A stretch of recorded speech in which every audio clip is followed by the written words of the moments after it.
ሶስት ወጣቶች አውሮፕላኑን ለመጥለፍ ሞከሩ። ህዳር 14 ቀን 1989 ዓ.ም ለኢትዮጵያውያን ብቻ ሳይሆን ለዓለም አስደንጋጭ መርዶ የተሰማበት ጥቁር ቀን። ከአዲስ አበባ ወደ ናይሮቢ በሰላም የጀመረው በረራ በ20 ደቂቃ ውስጥ ወደ አስፈሪ ሲኦልነት ተቀየረ። ሶስት ወጣቶች አውሮፕላኑን ጠለፉት። ትዕዛዛቸውም ወደ አውስትራሊያ አብርር የሚል ነበር። ነገር ግን ካፒቴን ልዑል አባተ አንድ እውነት ያውቅ ነበር። አውሮፕላኑ ያን ያህል ርቀት የሚወስድ ነዳጅ የለውም። ጠላፊዎቹ ግን አላመኑትም።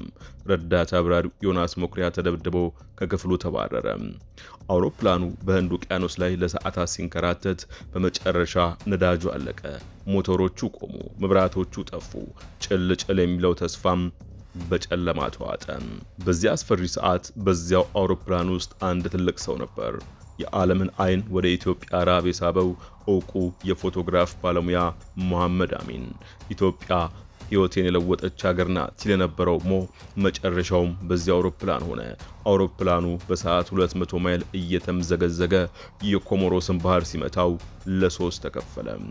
ከ175 ሳፋሪዎች መካከል የተረፉት 52ቱ ብቻ ናቸው።